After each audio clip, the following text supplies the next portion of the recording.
Hello everyone, welcome to can studies. आज है 6 मई।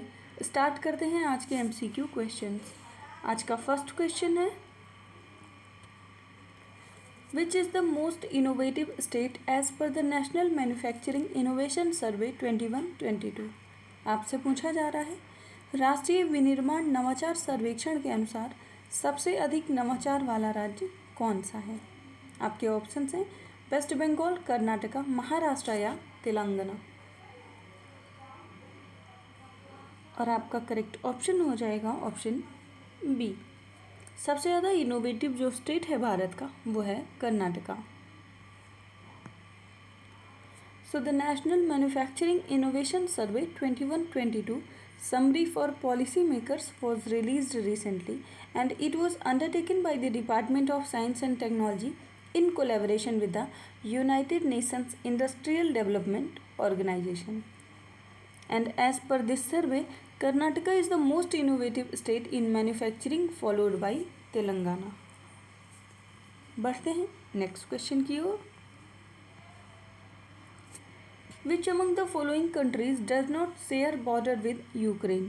आपसे पूछा जा रहा है, निम्नलिखित देशों में से कौन सा देश यूक्रेन के साथ अपनी सीमा साझा नहीं करता है।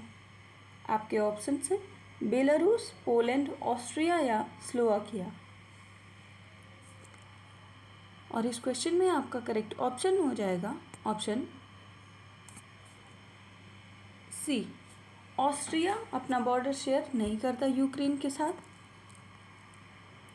And Ukraine is bordered by Belarus to the north, Russia to the east, Sea of Azov and Black Sea to the south, Moldova and Romania to the south west, Hungary, Slovakia and Poland to the west. Ukraine की बात करें तो it is the second largest European country after Russia and Ukraine is a unitary state with a semi-presidential system. Although a developing country, it is the poorest country in the Europe by nominal GDP per capita, and corruption is a significant issue in this country. बढ़ते हैं next question की ओर। What is the target set by the Ministry of Agriculture for the production of food grains for year 23 and 24? आपसे पूछा जा रहा है, कृषि मंत्रालय ने वर्ष 2023 और 24 के लिए खाद्यान्न उत्पादन का कितना लक्ष्य निर्धारित किया है। आपके ऑप्शंस हैं 350 million ton, 332 million ton, 323 million ton या 312 मिलियन टन्स। और आपका करेक्ट ऑप्शन हो जाएगा ऑप्शन बी। इस बार का जो प्रोडक्शन एस्टिमेट है वो है 332 मिलियन टन्स का।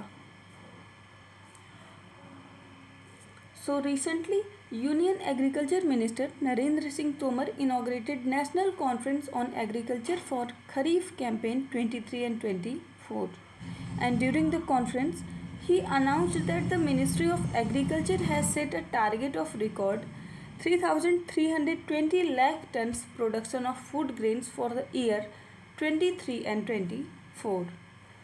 पिछले वर्ष की बात करें तो वर्ष 22-23 में टोटल प्रोडक्शन हुआ था 3,235 लाख टन्स। इसके साथ ही ईयर 2023 को ईयर ऑफ मिलेट्स घोषित किया गया है, तो मिलेट्स का प्रोडक्शन टारगेट भी आप ध्यान रखेंगे। ईयर 23-24 के लिए जो टारगेट सेट किया गया है वो है 170 लाख टन्स, जो कि पिछले वर्ष 22-23 में 159.1 लाख टन था। बढ़ते हैं नेक्स्ट क्वेश्चन की ओर। Which of the following countries will launch its own heat index in 2024 to quantify the impact of heat on its population. आपसे पूछा जा रहा है, निम्नलिखित में से कौन सा देश अपनी आबादी पर गर्मी के प्रभाव को मापने के लिए 2024 में अपना ताप सूचकांक लॉन्च करेगा। आपके ऑप्शंस हैं यूएई, इजिप्ट, ओमान या इंडिया। और आपका करेक्ट ऑप्शन हो जाएगा ऑप्शन डी। ऐसा करने वाला देश है Bharat. So India will launch its own heat index in 2024 to quantify the impact of heat on its population and generate impact based heat wave alerts for specific locations. India Meteorological Department की बात करें तो इस department ने start कर दिया है issuing an experimental heat index for different parts of the country, और इसके पैरामीटर्स जो हैं उनमें शामिल हैं wind, temperature, humidity, duration of exposure etcetera. बढ़ते हैं नेक्स्ट क्वेश्चन की ओर। Which of the following country is not the member of SCO? आपसे पूछा जा रहा है निम्नलिखित में से कौन सा देश संघाई सहयोग संगठन का सदस्य नहीं है। आपके ऑप्शन हैं इंडिया, तुर्कमेनिस्तान, ताजिकिस्तान या पाकिस्तान। और आपका इसमें करेक्ट ऑप्शन हो जाएगा ऑप्शन बी, SCO में तुर्कमेनिस्तान शामिल नहीं है। SCO की बात करें तो इसमें टोटल 8 मेंबर कंट्रीज़ हैं जिनमें शामिल हैं China, India, Kazakhstan, Kyrgyzstan, Pakistan, Tajikistan, Uzbekistan और रशिया। SCO की बात करें तो ये एक परमानेंट इंटरनेशनल इंटरगवर्नमेंटल ऑर्गेनाइजेशन है और ये बहुत चर्चा में अभी रह रहा है क्योंकि इस वर्ष भारत SCO की अध्यक्षता कर रहा है।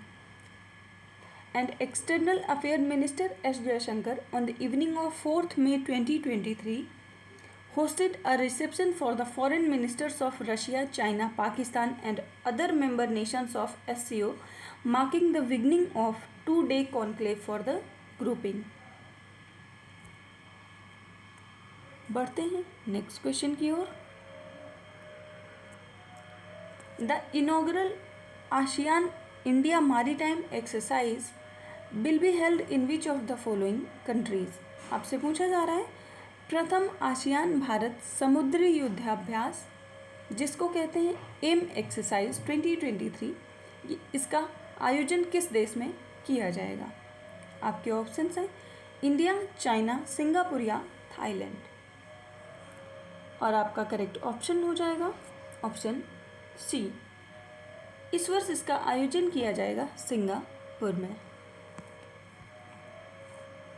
सो Indian naval ships Satpura and Delhi arrived in Singapore to participate in the inaugural ASEAN India Maritime Exercise, and the exercise is scheduled to take place from 2nd May to 8th May 2023.